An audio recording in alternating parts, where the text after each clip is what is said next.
Յուրաքանչյուր նյուզի եթերում Մարդիկ Արցախից հաղորդաշարն է եւ մենք մեկնարկում ենք մեր նոր եթերաշրջանը։ Այս եթերաշրջանում ձեզ բազմաթիվ նորություններ են սպասվում, սակայն հավատարիմ ենք մնալու մեր սկզբունքներին, ներկայացնելու ենք արցախյան իրականությունը։ Իսկ մինչ այդ փորձենք ներկայացնել այս օրերի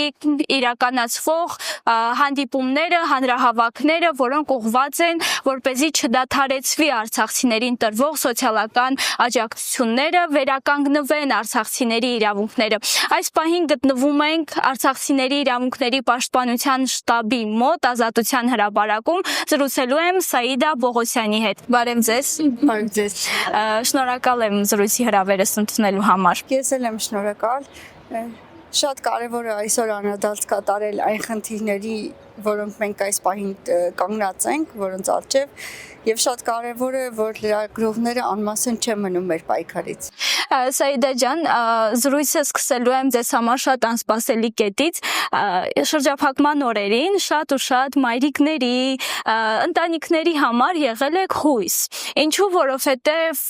այդ օրերին հավաքագրում էիք անհրաժեշտ դեղորայք, մանկական սնունդ, տակդիր եւ չգիտեմ, անասելի դժվար պայմաններով ուղարկում էիք Արցախ եւ այն օրերին հիշում եմ, երբ որ հանդիպում էինք մայրիկներին կամ հղի կանանց, տատիկների, գիտեք ինչ էին ասում, հիմա բարբարով եմ մեջ բերելու, ասում էին Սաիդին կողքին հավաքում են մզետի պետքակամպիները ղրկելուվն։ Հույս էր մեզ համար, բայց աշխատանքի դժվարությունները մենք չէինք տեսնում, գուցե այսօր բացահայտեք դրան։ Իրականում մեզ համար շատ դժվար էր, երբ որ բլոկադան սկսվեց դեկտեմբերի 12-ին, մենք մտածում էինք, որ դա կրկին ժամանակավոր կտվի, մեկ շաբաթ 10 օր, բայց ցավոք փաստը բերեց նրան, որ ամանորին ընդառաջ ավելին մեր համոզմունքները մեծացան, որ բլոկադան կարծես ավելի երկար է տևելու, եւ սա առաջի դեպքը չէ, որ Արցախը գտնվում էր բլոկադայի մեջ, դեռ մի քանի տարի առաջ էլ կրկին Արցախը հայտնվել էր բլոկադայի մեջ եւ պայքարել էր մինչեւ վերջի մարտիկը։ Եվ սա էլ մեզ վախացնում էր հենց այդ միտքը, որ սա էլ կարող է շատ ճակատագրական դեր ունենալ մեզ համար։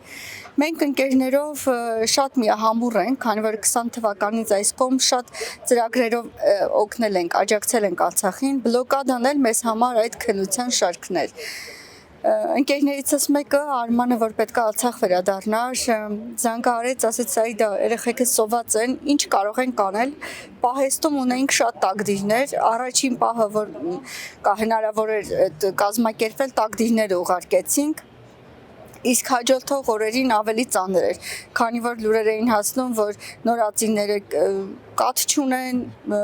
մայրերը չեն կարողանում կերակրել, հիվանդանոցում դեղորայքի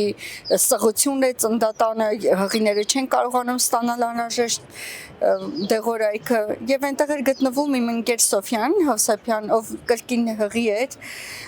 իր համար էլ էր շատ դժվար եւ հղի լինել եւ կարողանալ կազմակերպել այդ ամեն ինչը։ Սոֆյան Արցախից, ես այստեղից կարողացանք հազարավոր մարդկանց համախմբել։ Մենք ժամերի ընթացքում կարողացանք հավաքել այնքան դեղորայք կամ մանկական կերեր, Գերկուլես, Վարսակ, Շիլյաներ, հիմա ասենց նշում ենք անդադ ու հուզվում եմ, որովհետև մեզ համար շատ դժվար էր իմանալ, օրինակ իմ ընտանիքն էլ, երբ որ գտնվում էր Արցախում, մորաքույրը զանգահարում էր, հարցնում ենք, այսօր հաց կերել եք, դե ինձ մի կողմից լավ չէր, որ իրանք տանը փոքրիկ չունեին, բայց մի կողմից ասում եմ, լավ, մորաքույր, կարևորը որ փոքր երեխա չկա, ու իրանց չեն լացելու կոնֆետ ուզեն կամ այնպիսի բան, որ դուք չեք կարողանալու տալ։ Հունվարը շատ ծանր էր, բայց հետո մեզ համար մտահոգության մեկ ուրիշ ալիք եկավ, ինչ են անելու արցախցիները, երբ որ գարունը բացվի ու հնարավոր չլինի ապահովել բանջարեղենով, եւ ընկերների մի խումբ Դիանայի գլխավորությամբ Գրիգորյան, ով կարողացավ կրկին շատերին համախմբել իր ամբողջ ընտանիքով, այդ կադրերներ կամ ոնց են երեխաները սերմացուները կշռում կշարքի վրա, շարում, որպեսզի ընտանիքներին հասնի։ Հետո կարծեմ Սոֆիա Հովսեփյանի հայտարարությամբ շատ շատերը այո ձեռք են բերում այդ սերմերը եւ գալիս են իրենց գրասենյակ Արցախի զարգացման հիմնադրամ, դա էլ էր շատ հուզում, որտեղ Արցախցին աշխատող մարդ է ու հիմա կանգնել էր մի փաստի առաջ, որը նահանջ չկա, արջևն էլ դեռ մշուշոտ էր։ Այդ 9 ամիսները մեզ համար շատ դժվար է եղել, հավատացեք, ամեն բեռի հետ մեր մեծ թիմը տառապել է, իսկ ամենածանրը կարելի էր ասել օգոստոսն էր, ավելի ճիշտ մարտից մինչև օգոստոսը, քանի որ դեղորայքի սղությունը ավելի էր շատացել եւ զանգահարեցին ծննդատնից, ասեցին մայրիկները ծննդաբերությունից հետո պետք է ստանան որոշակի դեղորայք, դուք եք մայրիկ գիտեք օքսիտոցինը միայն ծննդատներին է տրվում, մենք մի ամբողջ գիշեր եղբայրս, հարցս, հարազատներս հատ դեղատուն այցելել են, որպեսզի կարողանան ձեռք բերել կամ մեկը, ով մեր կամավորներից մեկը հատ դեղատուն էր այցելել, իհարկե այստեղ պետք է նշեմ այն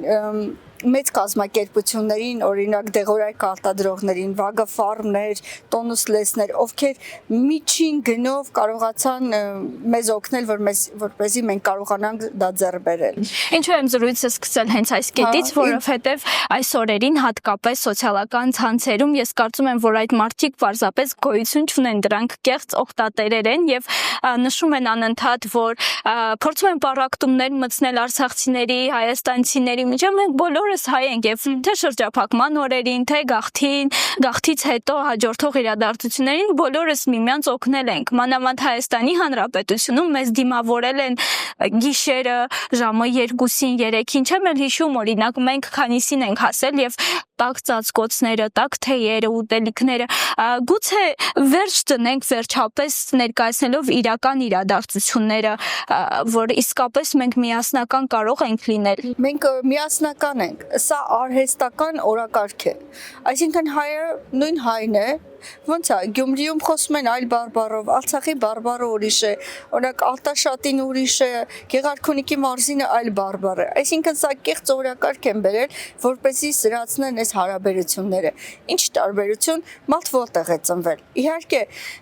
մի փոքր կիլոմետրերով ավելի մոտ են Գորիսին, բնավորությամբ եւ պահվածքով գորիսեցիներին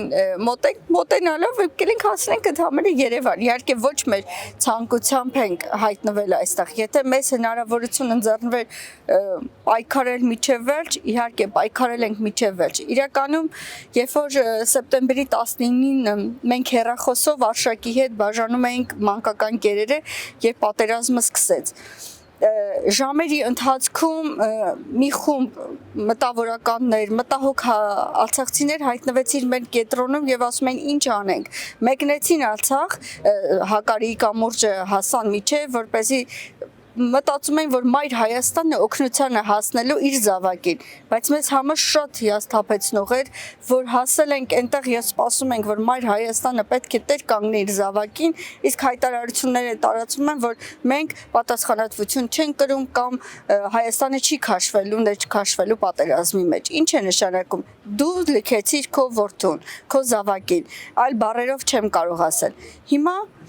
էլի հայտնվել ենք նույն վիճակում, ես համեմատականներ եմ տանում, որովհետև հիմա Գորիսն է հայտնվել նույն իր զավակը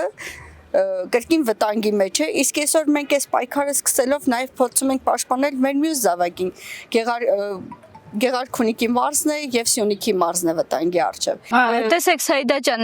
հանրահավաքից հետո որոշեցիք, որ պիտի մնաք Ազատության հրապարակում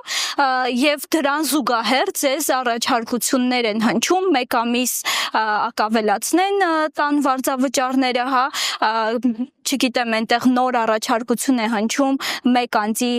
հաշվով 40,000 դրամ, եթե իհարկե տվյալ ընտանիքի անձերի աշխատավարձի չափը չի գերազանցում 55,000-ը, ինչը աբսուրդային թվեր են այսօրվա իրականության մեջ հնչում։ Սա նշան է, որ հնարավոր է իրականում այդ աջակցությունները երկարաձգել։ Սա հնարավորություն է, քանի որ մեզ հավատում է 150,000 տեղահանված արցախցի, ով չի ուզում լքել Հայաստանի Հանրապետությունը։ իրենք Հայաստանի Հանրապետության քաղաքացիներ են եւ պարտավոր ենք հոգ տանել իրենց մասին։ Այն տարբերակը, որ իրենք առաջ են քաշել, դա շատ անընդունելի տարբերակ։ Այսինքն իրենց բոլոր ծրագրերը նպաստում են նրան, որ Արցախցին իր հնարավորությունները, իր ֆիզիկականը, գիտելիքը, մտավորը չօգտագործի եւ լքի Հայաստանը։ Մենք պետք է ամեն ինչ անենք եւ մեր ամբողջ թիմով լծված ենք այս գործին, որպեսզի հասնենք հաջողության, կարողանանք պաշտպանել մեր իրավունքները, բոլորիս իրավունքները, ինչ կապ ունի, որ մարզում ենք ապրում։ Բոլորիս իրավունքներն այսօր ոտնահարված են։ Օրինակը բերենք Էմմա տատիկին։ Իրավունքների համար ենք պաշտպանում։ Այստեղ պետք է ես գամ ինձ ապահով, չվախենամ որևիցե մի բառ արտահայտվելու կամ մտահոգությունս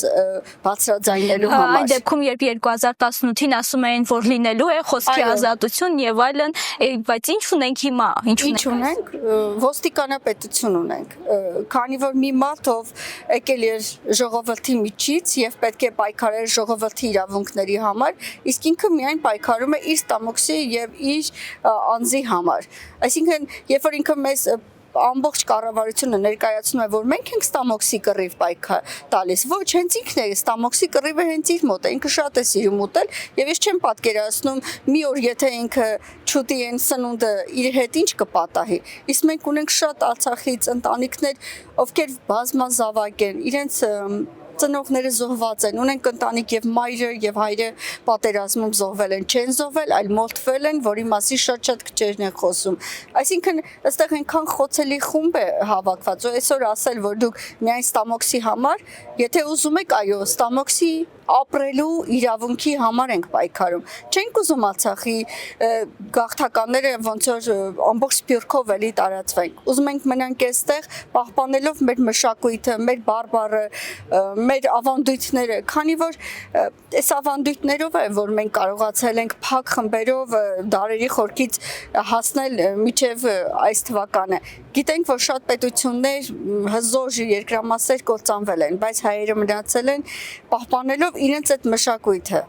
Եվ այսօր ոտնձգություն կատարել մշակույթի նկատմամբ դա հանցագործության մի ծանր տեսակ է։ Եվ բնակարանային խնդիրը, օրինակ, մենք կառավարության առաջարկեցինք, որպեսզի խմբային բնակեցումներ լինել։ Արցախցիները, օրինակ, Հադրութից եկած որոշ գյուղեր, ովքեր իրար հետ ավելի մոտ էին, բնակեցվեն մի համայնքում։ Մի մաս ովքեր, որ օրինակ Մուշկապատը ընտրել էր, որ եթե հանկարծ տարածք տրամադրվեր, մեր Աշոտի միտքն է, էլի Մունքի Աշոտը, ասում էր մենք այնտեղ մի հավաքվել ենք մի ամբողջ գյուղով։ Դա նաև հիշողության ջնջումն է։ Այսինքն ուզում եմ, որ ես իմ հիշողությունը ջնջեմ։ Ես չեմ ջնջելու, բայց երբ որ դու քո ապրում ես, բնակեցվում ես խիտ համայնքում, նաև հիշողության եւ այդ ավանդույթների սովորությունների փոխանցումն է։ Նաև մենք պետք է ամեն ինչ անենք, որպեսզի մնանք այստեղ, զավակներ ունենանք այստեղ, որպեսզի 3 միլիոնը դառնա 4 միլիոն, 5 միլիոն։ Մենք անընդհատ կոտորում են։ Սա ցեղասպանություն է եւ սա պայքարի մի ձևերից մեկն է։ Երբ որ պետությունը ասում է այդքան երեխա ինչի են ունեցել արցախցիները։ Արցախցին ապրել է իր տանը, իր աշխատանքը աշխատելով, աշխատավայրում հողը մշակելով, իր զավակներին է մեծացրել եւ չի պատկերացրել մի օր, որ կգա մի իշխանություն, ով կհանձնի Արցախը եւ արցախցին կմնա դրսում եւ այսօր կախված լինի սոցիալական որևէ մի ծրագրի։ Տեսեք, պիտի փաստենք, որ արցախցիները իրականում եւ աշխատում են, նույնիսկ շատերը 1, 2, 3 տեղերում, որպեսզի կարողանան գոնե օրվա հացի խնդիրը հոգալ, որովհետեւ աշխատավարձերը, գիտեք, շատ ցածր են, իսկ տան վարձերը, գնաճի այդ վերահսկողությունը իրականում չկա, չնայած երբ որ նոր էինք տեղահանվել, կար ծրագիր, իբրև թե հարկ պիտի վճարեն, բոլորս էլ գիտենք դրանք ինչ ընթացակարգով են ընթանում, եւ այսօր Արցախ բերել հավասարեցնել ու ասել, որ դուք 40 պլյուս 10 հազարի համար ես կռիվ տալիս, իրականում պիտի մեկընդմիշտ ջնջենք այս վարկածը, որովհետև մի բան էլ ավելացում ենք 40 պլյուս 10 հազարին եւ վերադարձում ենք նույն Հայաստանի Հանրապետության քաղաքացիներին։ Իրականում Արցախում կար փորձ, երբ որ 2020-ի տեղահանումից հետո վերաբացվեցին օրինակ Շուշիի Հադրութի մանկապարտեզներն ու դպրոցները, ձեր ասած տարբերակով հայ շենքեր էին կառուցվում եւ տրամադրվում էին Շուշիի եւ Հադրութի բնակիչներին, սա եւ կարողանում էին պահպանել իրենց բարբառը, իրենց մշակույթը, որոնք որ ձևավորվել էր Շուշիում կամ Հադրութում։ Արդյոք այսօր Հայաստանի Հանրապետության կառավարությունը, ում հետ որ դուք կամ հանդիպումներ եք ունենում, հետաքրքրված է նման աշխատանքներով, թե նրանք տեսնում են միայն այդ 40+10,000-ը։ Ընդհանրապես հետաքրքրված չեն։ Ասեմ ձեզ, անգամ երևի ցանկությունն էլ չունեն հետաքրքրվելու, որովհետև վերցնենք մի օրինակ, երբ որ տուն ես ցանկանում ձեռք բերել, մտածում ես լինի հարևանն կարգին մարդ կամ մեկ ծանոթ մարդ լինի, ու մոտ կարելի է բալիկին ուղղակի թողել գնալ բժշկի։ Նույնը արցախցիներն են։ Դուք ոնց եք պատկերացնում, տատիկ պապիկ ովքեր որ կորցրել են իրենց զավակին պատերազմի ընթացքում 90-ականներից հետո 20 թվականին իրենց թորնիկն է զոհվել եւ հիմա իրենք ապրում են Մասիսի շրջանում երկուսով, տունը 20 քառակուսի էլ չկա, ավելին չեն էլ ուզում, բայց իրենց մոտ եթե ապրելու այդ ցանկությունն է կորում։ Պատկերացնում եք, որ երբ որ մարդ չի ուզում քնից առավոտյան արթնանա, որովհետև ասում է ինձ արթնացնող, ապրեցնող ոչինչ չկա։ Այդ բառերը լսելով այդ տատիկ պապիկից ինձ համար շատ ցավալի էր։ Դրա համար մենք փորձեցինք իրենց օգնել, ընտանի կենդանիներ ենք նվիրում, ասում եք, գիտեք, դուք ինձ ստիպում եք, որ ես ամեն օր արթնանամ։ Այսինքն, երբ որ մենք կարողանում ենք իրենց ինչ-որ մի բանով այդ ապրելու ցանկությունը արթնացնել, իսկ մեր կառավարությունը հակառակն է անում, այդ ապրելու ցանկությունն է սպանում, դա հանցագործություն է հենց արցախցիների նկատմամբ։ Ինչ փուլում են այս բային աշխատանքները գտնվում, տեսնում ենք, որ հանդիպումներ եք իրականացնում նաև Արցախի պետական ինստիտուտների տարբեր ներկայացուցիչների հետ, արդյոք հնչեցված առաջարկները համապատասխանում են խորհրդի կայացրած որոշումներին եւ ինչ է սպասվում մեզ առաջիկայում։ Հանդիպումները ոչ միայն Արցախի իշխանությունների կամ թևի հետ է կախված, ովքեր որ ներկայացրել են, այլ հայաստանյան ընդդիմության կամ հենց կառավարության ներկայացուցիչների բոլորի հետ մեր պայմանները շատ պարզ են, 12 կետ ենք ներկայացրել, բայց ցավոք խոսում են միայն մեկ կետի սոցիալական եւ ստամոքսի մակարդակի իջեցնելով մեր խնդիրը, ոչ, մերը 12 կետ է եւ այն կուսակցությունները, սկսած ընդդիմությունից մինչեւ անհատներ, մշակութաբաններ, հասարակական սեկտորը պաշտպանում է այն իրավունքները, որոնք մենք առաջ ենք քաշել։ 12 կետից օրինակ ինձ համար վերադարձի խնդիրն է, երբ որ դու կարողանաս վերադարձի պահանջը պահել բարձր մակարդակի, քանի որ դու ես երաշխավորը եղել անվտանգության Արցախի, պետք է միջազգային բոլոր հարթակներում բարձրացվի մեր ձայնը։ Հենց մեր իշխանությունների շնորհիվ է, որ ամեն ինչ արվում է, որ լռեցվի դա։ Երկրորդը դա գերիների վերադարձն է։ Այսօր շատ քիչ են խոսում գերիների վերադարձի մասին եւ երբեմն ասում են, գիտեք, չխոսեք հանկարծ Եթե խոսեք ձեր գերին, ոչ պարտավոր ենք խոսել, պարտավոր ենք բարձրացնել այս խնդիրները եւ հասցնել դեպի Ադրբեջան, որ մենք պահանջատեր ենք։ Ոչինչ հենց այնպես չի լինում այս կյանքում, բումերանգ է եւ չի բացառվում, որ Հայաստանը վաղը հայտնվի մի այնպիսի վիճակում, որ կարողանա վերադարձնի եւ Արցախը եւ հետ գրավի իր դաշտային Հայաստան Արցախը, քանի որ ես մեծ հավատով եմ այս շարժմանը լծվել, որովհետև հավատում եմ, որ հայ ժողովուրդը ասենք չպետք է անտարբեր անցնի այն խնդիրների առջև, որոնք մեր առջև ծառացած են։ Մենք պայքարում ենք մի քանի ուղղությամբ, ինչու պետք է մեր երկրում պայքարենք մեր իրավունքների համար։ Եթե լիներ Ադրբեջանում, ասենք պայքարենք մեր իրավունքների համար, հասկանալի կլինի, բայց մենք մեր երկրում ենք, պետք է օրենքները ծառայեցնել մեզ։ Ժողովուրդը ընտրել է իշխանությանը, որպեսզի պաշտպանի մեզ, ոչ թե ինքը պաշտպանի հենց իր ոստիկաններով, հենց իրենով շրջապատված։ Ոստիկանապետություն տերմինը եկել է մեր օրեր եւ այնուամենայնիվ հավատարիմ մնալով հաղորդման ֆորմատին մենք բարբերաբար խոսում ենք նաեւ Արցախի մասին, ներկայացնում ենք արցախցիների գաղթի պատմությունները, այսօրվա հաղորդումը տարբերվում է իհարկե, որովհետեւ այս պահին ավելի օրախնդրային հարցեր կան։ Ամեն դեպքում ինչ է մնացել ձեզ Արցախից, երբ որ մտովի տեղափոխվում եք այնտեղ։ Կարելի ասել 5 տարի շարունակ Ես այդ մեր տան ճանապարհն եմ հիշում, ոնց ենք բարձրանում դեպի տուն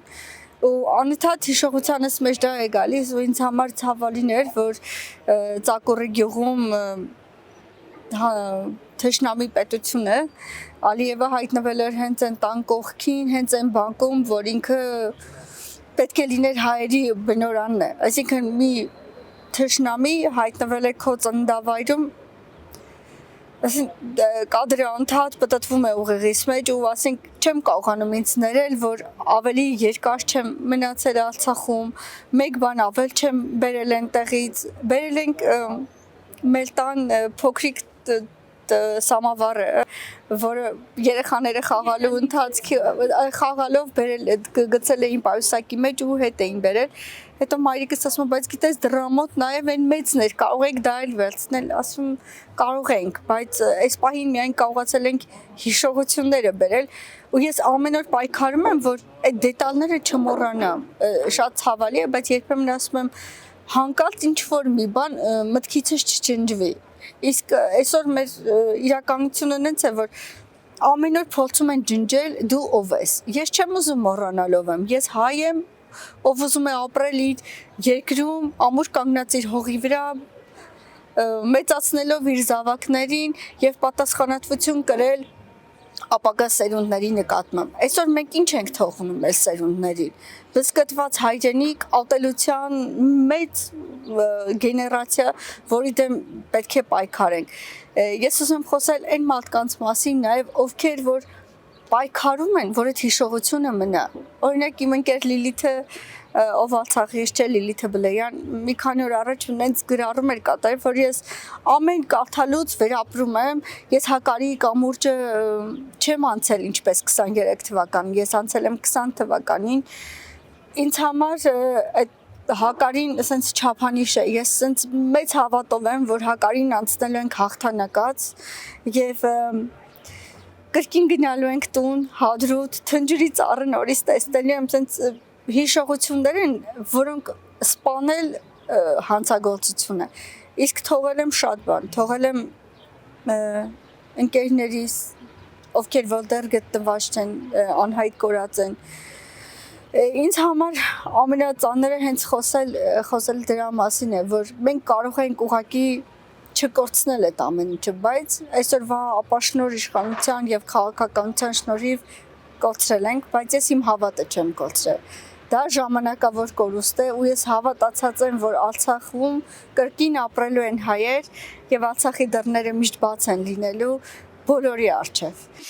Եկեք այս պահին փորձենք մտաբերել Արցախյան բարբարի այն արտահայտությունները, որոնք հաճախ եք օգտագործում Արցախում եւ կարծում եմ, որ այստեղ էլ առօրյայում օգտագործում եք։ Փորձենք դրանք վերհիշել, որովհետեւ մենք որոշել ենք, որ այս եթերաշրջանում չենք խուզվելու, չենք լացելու, բայց չի ստացվում, որովհետեւ ցավը դեռ շատ թարմ է երևի եւ երբ որ տանը իմ ամուսինը այստեղից է, Հայաստանից է, երբ որ Սալդոստան ենք տեսնում, ասում Սալդոստան, ասում Արման Սալդոստան չի, մուկու մանդիր է, կամ երեք երեխաներին մորաքույրս դասեր իրենց հետ սովորում, գրացել է Արմենակին, ասում Արմենա գնա մորաքույրին հացրու, ասա խլեզն է, ինչ է, ինքը այդ խլեզը, ու ամենակարևորը, որ թոնիրն է, իմ մոտ հիշողության մեջ հաճախ գալիս, որտեղ որ հավաքվում ենք բոլորով ու հաց ենք թխում, այս վերջին տարիներին շատ էլ տարածված, որ հացի թխման ձևը փոխվել էր, բայց մայրիկս ու հայրիկս միշտ պնդում էին, որ թոնիրը թուրնավ հացը, հենց եղբայրս էլ էր հենց թոնիրում հացը թխում ու բոլորս էինք թխում, ես հավաքվելն եմ հիշում, երբ որ թխում ենք, մենք հարևաններ ունենք, իրենց էինք հյուրասիրում, ովքեր որ թոնիր չունեն, այսինքն թոնիրի այդ գաղափարը վերադարձը միանշանակ լինելու է, թունդրավ հացը հենց ասում են կամ երեխաները շատ էին ջրի հետ խաղում ու երբեմն դեք ալակուտ, որ խելոք չէին մնում, ասում էի ալակուտ խելոք կացեք ու հիմա էլ էլի հետ որ խոսում ենք, օրինակ ինձ համար շատ ցավալի էր կենթանիների կորուստը, այսինքն պատկերացնում եք մի ձի, մի շուն, որ կամ մաղավիլները, որ փակված են մնացել իրենց բնում, նույն ձև հիմա մենք ենք փակված մնացել, այսինքն իրենք չեն, այստեղ շատ խորն է ցավը, այստեղ բառերով մենակ հնարավոր չի, խաչունցը մի ամբողջ երգի մեջ կարողացել է ամփոփել բոլորիս ցավը, ես չգիտեմ, բառերը շատ են, բայց այսօր որ դուք հիմա ասում եք, ես միայն պատկերներն է աչքիս առաջ, անգամ են գերեզմանատունը, Ծկորվա եկեղեցին, որը պետք է վերաբացվեր 21 թվականին, հիմա ասենք Ծկորվա եկեղեցին կամ Մնճորաճյուրը կամ Ճիրակուսը, ասենք այդտեղ գյուղեր են, որտեղ կամ Կատարոն, որտեղ ասում են ինչ են արել ամբողջ ընթացքում, Կատարոյի գինիները, այդ մեծ հեկտարներով խաղողի այգիները վերադարձ լինելու են։ Հիմա նայում ենք եւ դրոշներն էլ կարծես ոգևորվել են մեր զրույցից, այսպես ծածանվում են Հայաստանն ու Արցախը միահամուռ, ինչ է սպասվում մեզ առաջիկայում։ Շատ ծանր օրեր են սպասվում, որովհետև հենց այնպես ոչինչ չի լինում։ Երբ որ երեխան չի լացում, ծնողը իրեն չի կերակրում։ Հիմա ես ինձ պատկերացնում եմ այդ տեղում, երբ որ ես չեմ բարձրաձայնում իմ իրավունքները, իմ իրավունքներին ոչ մեկ տեղ չի կանգնում։ Բայց այս երկու դրոշները եւ մենք միշտ մոռանում ենք շատ կարեւոր բաղադրիչի մասին։ Մենք ունենք Սփյուռք։ Սփյուռքը ամբողջ այս տարիների ընթացքում ապրել է հայկական հացով։ Իրենք էլ մեզ նման տեղը հանվել են եւ իրանց ամբողջ մտահոգությունն է, որ մենք էլ չհայտնվենք այնտեղ։ Ասում եմ, այնպես չի, որ մեզ գոհացրել է, որ մենք այստեղ ենք։ Դուք միշտ Սփյուռք, Արցախ, Հայաստան եք Երամիացությամբ, այո։ Եվ այսօրեն Սփյուռքն էլ կարիք ունի, մեր կարիքը ունի, որովհետև մենք այսօր Սփյուռքին մոռացել ենք, Սփյուռքը մեզն էլ դրումներ ունի, շատ մեծ դեր է խաղացել 20 թվական եւ այս ամբողջ ընթացքում էլ մեր կողքին կանգնած է եղել եւ ես կոչ եմ անում, որ Սփյուռքն էլ անտարբեր չլինի, եթե մի օջախում անգամ մի հայ կա, ես ցանկանում եմ այս եռագույնները ինչ որ մի հրապարակում բարձրացվեն, բարձրաձայնվի արցախցիների իրավունքների պաշտպանությունը։ Եվ ես իմ ընկերներին, ովքեր ապրում են Գերմանիայում, Ֆրանսիայում, Բուլղարիայում, Ռուսաստանում, բոլորը թող միանան եւ ի աջակցություն այս նախաձեռնության, քանի որ այստեղ պայքարում են Հայաստան նաեւ ունենալու համար։ Ես չեմ ուզում Հայաստանը դատարկվի եւ Արցախի նույն ճակատագրին արժանանան։ Եթե այս քաղաքականությամբ շարունակվի, ցավոք մենք ավելի մեծ կորուստներ ենք ունենալու։ Տեսեք, իշխանական թեզեր են հնչում, որ Ղարաբաղյան կլանը դուրս է եկել փողոց։ Ես ուզում եմ իրապես հասկանալ, ովքեր են այդ Ղարաբաղյան կլանի ներկայացուցիչները, հա, որովհետև դուք էլ երևի մենք էլ ունենք շրջապատ, որ այդպես էլ գախնի է մնում։ Ամեն դեպքում եւս մեկ անգամ փաստենք, որ սա արցախցիների իրավունքների պաշտպանության ուղղված գործողություններ են։ Միանշանակ։ Այստեղ հասարակ մարդիկ են, մտահոգ արցախցիներ, ովքեր այսօր կարող են, այո, գնալ ամեն մեկս մեր տանը մեր խնդիրներով ապրել, բայց մեզ բոլորիս միավորել է մեր իրավունքները, մեր արցախցիների իրավունքները։ Այստեղ հասարակ մարդիկ են։ Ինչ տեսնում եք, իմ նման ապրեստը, նժդեն է, Դիանան է, ասենք Աշոտն է մունքի եւ ես նախ մի փոքր հետ գնամ, երբ որ մենք մի քանի ամիս առաջ մտածում էինք արցախցիներով հավաքվել, ստեղծել մի ակումբ, որտեղ հնարավորություն կլինի միմյանց հետ շփվել եւ փոխհարաբերվել, հետո առաջ քաշվեցին այս խնդիրները եւ մենք պարտավոր էինք արձագանքել։ Այդ պատճառով բոլորս հավաքվեցինք։ Ոչ մի Ղարաբաղյան կլան չկա։ Բոլորը աշխատող մարդիկ են, մտահոգ իրենց երկրի ապագայով։ Ասենք ապրեսը մշակութաբան է։ Մենք առիթ ունեցել ենք Մարդիկ Արցախից հաղորդաշարի շրջանակում զրուցել եւ ապրեսի եւ նստեի եւ արտակետի ուսանող է 20 շատ երիտասարդ, բայց չի կարողանում անմասը մնալ։ Լինան կամ ասենք մեր Աշոտը մունքի կամ մյուս Աշոտը, հիմա նույնիսկ ասում են մի միացեք արցախցիների, նրանք դուրս են եկել փողոց իշխանափոխության համար, նրանք դուրս են եկել որպեսզի քաղաքացիական պատերազմ հրահրվի։ Իրականում եթե իշխանությունից մեկը մեզ հասցրել է սրան։ Եթե նույնիսկ արցախցին այսօր պահանջի նրա հրաժարականը, ինչը եւ արդար կլինի, այո, սրանք մեր իրավունքներն են, չէ՞, վերջի վերջո։ Այո, մենք պաշտպանում ենք մեզ, պաշտպանում ենք Հայաստանի Հանրապետության յուրաքանչյուր քաղաքացու, որովհետև եթե այսօր իմ իրավունքն է ոտնահարվում, երաշխիք չկա, որ վաղը ձերն է ոտնահարվելու։ Այնպես որ այստեղ Ղարաբաղյան կլան ընդհանրապես գոյություն չունի։ Այստեղ հասարակ մտահոգ մարդիկ են, ովքեր երբեմն ասում են ոնց ստացվեց կազմակերպել Մարտի 29-ի հանրահավաքը։ Մարտի 29-ի հանրահավաքը եղավ, որտեղ մարդիկ հավատում էին հասարակ մարդու։ Դուք չգիտեմ ելույթները լսել եք թե ոչ, բայց այնպիսի մարդիկ էին խոսում, որ ապրել են, իրենց մեջով ցավը անց են կացրել ու գիտակցում են, որ այսօր եթե մենք ոտքի չկանգնենք, ավելի մեծ կորուստներ ենք ունենալու։ Իսկ սա Արցախցի այդ Հայաստան, Արցախ, չգիտեմ, մեզ շատ արհեստական է։ Կարծում եմ եկել է միավորվելու ժամանակը, միասնական գործելու։ Կոչն է, որ բոլորս միավորվենք մեկ գաղափարի շուրջ։ Մայր Հայաստանն է, եւ պետք է այնպես անել, որ Մայր Հայաստանը տեր լինի իր բոլոր զավակներին, եւ իմ ու քո չկա։ Այստեղ միանշանակ այդպես է։ Երբ որ վերադառնաք Արցախ, առաջինն չեք անելու։ Չէ, այո։ Կգնամ մեր եկեղեցին, որովհետև ինքը շատ հինգ եկեղեցի է, իր 13-14-րդ դարը ինքը թվագրվում, կարծում եմ պետք է վերաբացումը անենք, օծվի հայկական եւ զանգերը հնչեն։ Ինչ եք ասելու եկեղեցում, Աստծուն ինչ եք ասելու։ Միայն շնորհակալ կարող եմ լինել այն մարդկանցից, ովքեր ազատագրելու են Արցախը, որովհետև Նաև գիտակցում եմ, որ առանց արյունի, առանց պայքարի ոչինչ այս կյանքում չի տրվում։ Իհարկե մենք շատ ավելի թանկ ենք վճարելու կրկին ազատագրելու Արցախը, բայց ես հավատում եմ, որ Արցախում միանշանակ ապրելու են հայերը։ Շնորհակալ եմ զրույցի եւ անկեղծության համար։ Ես էլ եմ շնորհակալ։ Սովեմ կհանդիպենք ավելի լավ պայմաններում։ Արցախում կհանդիպենք, այո, եւ կվերհիշենք մեր այս զրույցը, իհարկե, խոստանում եմ, եթե վերադարձ լինի եւ